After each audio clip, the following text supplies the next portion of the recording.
حافظ آباد کے گاؤں اسد اللہ پور میں باسر چودھری کے ظلم کا شکار غریب خاندان بھاگ کر چترال پہنچ گیا۔ باسر چودھری نے ہمارے 40 مرلے اراضی پر قبضہ کر رکھا ہے۔ میرے والد کا بھی کچھ نہیں پتا کہ وہ کہاں ہیں۔ ظلم کا شکار ہونے والے خاندان کی دکھ بھری کہانی بتا رہی ہیں چترال سے منیر احمد کی اس رپورٹ میں۔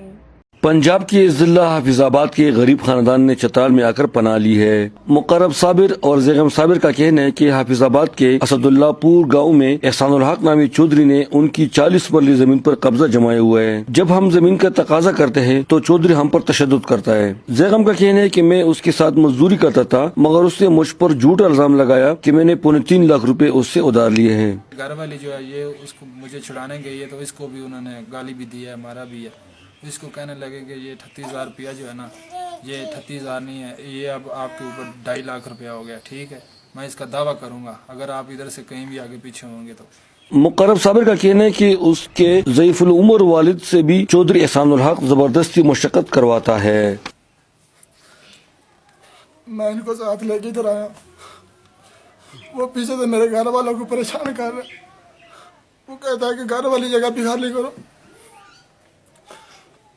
پہلے اس نے ہمارا جگہ پہ قبضہ کیا ہے، والد صاحب کا 2-3 دن سے پتہ نہیں ہے وہ کدھر ہیں کدھر نہیں ہے، نہ فون ہے نہ کچھ ہے، اس نے پتہ نہیں ان کو بھی کدھر بھیج دیا ہے، کیا کیا اس کے ساتھ۔ زیغم کی بیوی کا کہنا ہے کہ چودھری میری چھوٹی بیٹی سے بھی کام لیتے ہیں اور جب میری عزت کی درپی ہونے لگا تو ہم نے وہاں سے بھاگ کر پناہ لی۔ میں نے اس کے باپ سے بات کی ہے نا، میں کیا ایسے تو نہ کرو۔ اس کے باپ نے بولا اگر میرے بیٹے کے ساتھ تم ایک رات گزارو تو پھر ہم معاف کر دیں گے۔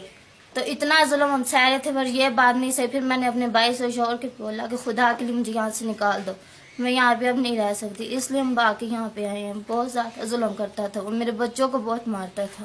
اس سلسلے میں ہماری ٹیم نے حافظ آباد میں فون کر کے چودھری احسان الحق اور اس کے بیٹے احتشام تارڑ سے ان کا موقف جاننے کی کوشش کی تو چودھری احسان الحق کا کہنا ہے کہ ان لوگوں نے مجھ سے ادھار لیا ہے، مگر جب ان سے یہ پوچھا گیا کہ ان کے پاس کوئی ثبوت ہے تو جواب نفی میں تھا۔ چترال میں پناہ لیے ہوئے یہ بے سہارا خاندان چیف جسٹس آف پاکستان، وزیر اعظم پاکستان، وزیر اعلیٰ پنجاب سے اپیل کرتے ہیں کہ ان کو تحفظ دلوایا جائے کیونکہ ان کو قتل کی دھمکیاں ملتی ہے، اور چودھری سے ان کی زمین واگزار کرا کے ان کو تحفظ فراہم کی جائے کیونکہ یہاں آ کر ان کی بچوں کی تعلیم بری طرح متاثر ہو رہی ہے۔